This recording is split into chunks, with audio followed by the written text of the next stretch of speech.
오늘도 주님에 대해 누리며 살아가시는 기아버지 하루의 삶이 되시길 소망합니다.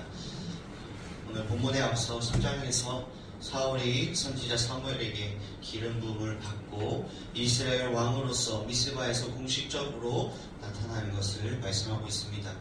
그러나 26절에서 27절 말씀, 사울도 기브아 자기 집으로 갈 때에 마음이 하나님께 감동된 유력한 자들과 함께 갔느니라. 어떤 불량배는 이르되 이 사람이 어떻게 우리를 구원하겠느냐 하고 멸시하며 예물을 바치지 아니하였으나 그는 잠잠하였더라 라고 말씀합니다. 이 말씀과 같이 하나님께 감동된 유력한 자들에게는 지지를 받았지만 그렇지 못한 자들에게는 멸시를 받는 상황이었습니다. 이러한 상황에서 오늘 본문에서는 사울이 길랏 야베스를 치려는 암몬 족속을 물리치면서 이스라엘 모든 백성들의 지지를 받게 되고 이스라엘의 명실상부한 초대왕으로 등극하게 되는 과정을 보여주고 있습니다. 사울은 이 과정에서 이스라엘 백성들을 명령하고 적진에 뛰어들어 용맹을 떨치는 왕으로서의 카리스마와 더 나아가 자신을 비난했던 자들을 용서함으로써 왕으로서의 너그러움까지 보여주게 됩니다. 이스라엘은 어떻게 우리를 구원하겠느냐라는 질문에 대한 해답이 되는 사울이 이스라엘 백성을 구원하고 다스릴 수 있는 왕으로서의 자격이 있음이 암몬 족속과의 전쟁을 통해서 입증되었습니다. 그리고 이러한 입증 과정을 거친 뒤에 길갈에서 공식적인 이스라엘 왕으로서 세워지는 것을 오늘 본문의 말씀을 통해서 우리는 보게 됩니다. 오늘 본문에서 등장하는 암몬 족속은 어떠한 족속일까요? 아브라함의 조카인 롯과 그의 막내딸이 근친으로 낳은 베람리의 후손입니다. 따라서 이들은 이스라엘과는 깊은 혈연관계를 지니고 있었습니다. 하지만 암몬 족속은 요단 동편에 거주하였으며 심슨민족을 멸하고 아르논 강에서 아폭강 사이에 북동지역의 점령해 남부암몬을 수도로 정하며 살게 되었습니다. 그들은 발람에게 뇌물을 주고 이스라엘을 저주하도록 했을 뿐만 아니라 가나안 정복 이후 사사시대에 접어들면서 같은 지역에서 정착하게 된 이스라엘 백성들을 잦은 영토 분쟁으로 빚어왔습니다. 특히나 뱀이라는 뜻을 가진 이 암몬 족속의 통치자, 오늘 본문에서 말하고 있는 나하스가 요단 동편에 있는 길랏 야베스에 쳐들어오게 되는 것이 오늘 본문의 말씀입니다. 나하스는 사울과 다윗 시대에 걸쳐 암몬을 다스리던 왕으로서 그의 이름만큼이나 교활한 그런 사람이었습니다. 사울 시대에 이스라엘을 쳐들어왔던 나하스는 후에 다윗과 우호적인 관계를 맺게 되지만 그의 아들 하논이 다윗을 대적하여 다시금 이스라엘과의 관계가 악화되는 것을 보게 됩니다. 이들은 이스라엘과 달리 일찍부터 왕정제도를 통해서 군사적으로나 정치적으로 이스라엘보다 더 강력한 힘을 발휘했습니다. 이렇게 이들은 강력한 힘으로써 끊임없이 이스라엘 백성들을 괴롭혀왔습니다. 뿐만 아니라 대적국가 사람들의 눈을 빼기도 하며 여러가지 악행들을 일삼았다라고 말씀 곳곳에서 보여주고 있습니다. 이들의 이러한 모습은 왜 이런 모습 가운데 나아갔을까요? 근본적으로 롯과 그의 딸이 뿌린 악의 씨앗의 결과라고 볼 수가 있습니다. 이런 롯과 그의 딸이 뿌린 이 악의 씨앗의 결과로 암몬 족속은 계속해서 이스라엘과 그 주변의 대적 국가들에게 악을 행하는 그런 악의 열매가 맺어지는 것을 보게 됩니다. 콩 심은 데 콩 나고 팥 심은 데 팥이 나듯이 베람리 후손인 이 암몬 족속은 악을 행하는 그런 모습을 계속해서 보게 됩니다.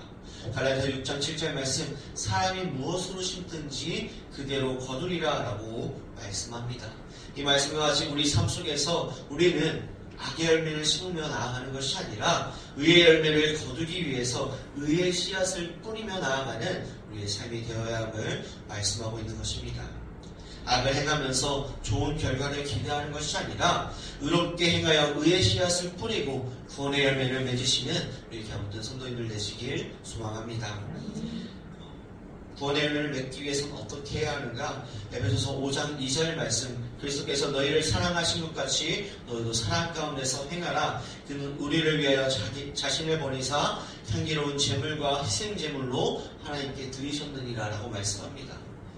그리스도를 통해서 의의 씨앗을 우리에게 심으셨습니다. 고린도후서 2장 15절 말씀과 같이 우리는 구원받는 자들에게나 망하는 자들에게나 하나님 앞에서 그리스도의 향기니라는 말씀과 같이 우리는 그리스도의 향기를 나타내는 우리 삶 속에서 그리스도를 닮아가며 그리스도의 향기로 밝은 빛을 비추는 우리의 삶이 되어야 함을 말씀합니다. 우리는 우리 삶 가운데 악의 씨앗을 제하여버리는 우리의 삶이 되어야 합니다. 악의 씨앗을 제하여버림을 통해서 구원의 열매, 의의 열매는 맺는 우리의 삶이 되어야 합니다. 이어서 1절 말씀에 보면 길르앗 야베스 사람들은 침략해온 이 암몬 사람들에게 대항해보지도 않고 암몬 사람들을 섬기겠으니 언약을 하자 제안하는 모습을 보게 됩니다.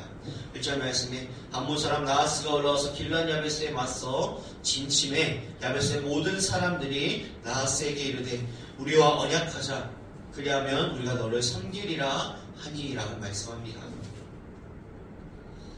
이러한 모습은 당시 길르앗 야베스 사람들의 형편이 매우 다급했음을 보여주며 역으로 그들의 신앙이 형편없었음을 여지없이 보여주는 내용의 말씀입니다. 하나님께서 이스라엘 백성들을 애굽의 노예 생활에서 나오게 하신 까닭이 무엇일까요? 가나안 땅으로 인도해내신 것은 애굽의 바로를 섬기는 것이 아니라 이방신들을 섬기게 하기 위함이 아닌 오직 하나님만을 섬기게 하기 위함이었습니다. 그래서 모세는 신명기 6장 13절 말씀에 내 하나님 여호와를 경외하며 그를 섬기며 그의 이름으로 맹세할 것이니라 라고 강조하며 계속해서 가르쳤습니다. 오늘 본문에서 야베스 사람들은 위기가 닥치자 스스로 암몬 사람을 섬기겠다라고 나서는 그런 모습을 보게 됩니다. 이러한 모습들을 통해서 길르앗 야베스의 사람들의 모습이 그 신앙이 우리의 모습이 아닌지 돌아보아야 합니다. 갈라디아서 5장 1절 말씀 그리스도께서 우리를 자유롭게 하시려고 자유를 주셨으니 그러므로 굳건하게 서서 다시는 종의 멍에를 매지 말라라고 말씀합니다. 그리스도께서 주신 자유를 버리고 세상 권력 앞에서 돈 앞에서 스스로 종의 멍에를 매는 우리들의 모습이 아닌지 돌아보아야 하며 우리는 세상의 권력이나 돈 그것을 지배하고 있는 사단의 세력은 우리가 섬길 대상이 아니라 우리가 섬길 대상이 아님을 우리는 잊지 말아야 합니다. 마태복음 4장 10절 말씀 이에 예수께서 말씀하시되 사단아 물러가라 기록되었으되 주 너의 하나님께 경배하고 다만 그를 섬기라 하였느니라. 이 말씀을 통해 우리는 무엇을 섬겨야 하고 무엇을 대적하고 물리쳐야 되는지 말씀합니다. 그렇게 우리는 부지런하여 게으르지 말고 열심을 품고 주를 섬기며 나아가는 우리의 삶이 되어야 합니다. 어떠한 힘듦과 어려움과 실패와 넘어짐 가운데서도 우리는 우리의 삶의 피난처 되시며 인도자 되시는 주님만을 바라보며 섬기는 우리의 삶이 되시길 소망합니다. 사울이 암몬을 치는 오늘 본문의 내용을 말씀했습니다. 사울이 암몬 사람을 치다라는 것은 어찌 보면 악의 씨앗을 제거해버린 것을 의미합니다. 우리는 우리의 삶 가운데 악의 씨앗이 있을 것입니다. 하나님 앞에 범죄하며 하나님의 뜻에 반하지 않는 세상의 뜻을 따라가는 우리의 모습들을 다 내어버리고 온전히 주님만을 바라보며 주님만을 의지하며 나아가는 우리의 삶이 되어야 합니다. 말씀을 정리하고자 합니다. 암몬 족속을 통해서 우리는 의의 씨앗을 뿌려 구원의 열매를 맺어야 함을 말씀했습니다. 온전히 그리스도를 본받아 그리스도의 향기를 나타내는 그리스도의 밝은 빛을 비추는 삶이 되어야 하며 암몬 족속의 침략으로 두려움에 떨었던 그 이스라엘 백성들이 하나님이 아닌 그들을 섬기는 모습을 통해서 우리의 삶 속에서 힘듦과 어려움이 찾아올지라도 오직 주님만을 바라보며 섬기는 삶이 되어야 함을 말씀합니다. 더 나아가 사울이 암몬 족속을 쳤던 것과 같이 우리 삶의 악의 씨앗을 모두 제하여버리고 하나님의 말씀에 반하는 것들, 죄악된 것들, 모든 것들 다 내려놓고 온전히 주님만을 바라보며 주님만을 의지하며 살아가시는 저는 모든 성도님들 되시길 소망합니다. 기도하시겠습니다. 사랑의 은혜가 충만하신 아버지 하나님, 우리 삶 가운데 악의 씨앗을 우리가 제하여 버리고 오늘 예수 그리스도를 본받아 그의 씨앗을 뿌려 구원의 열매를 맺는 우리의 삶이 될 수 있도록 주께서 함께하여 주시옵소서. 힘듦과 어려움 삶 속에서도 온전히 주님만을 바라보며 섬기는 의지하는 우리의 믿음의 삶으로 주님 붙잡아 주시옵소서. 우리 삶을 주관하여 주시고 인도하여 주시고 함께해 주신 믿사옵고 바라오며 사임하신 예수님의 이름으로 기도드립니다. 아멘.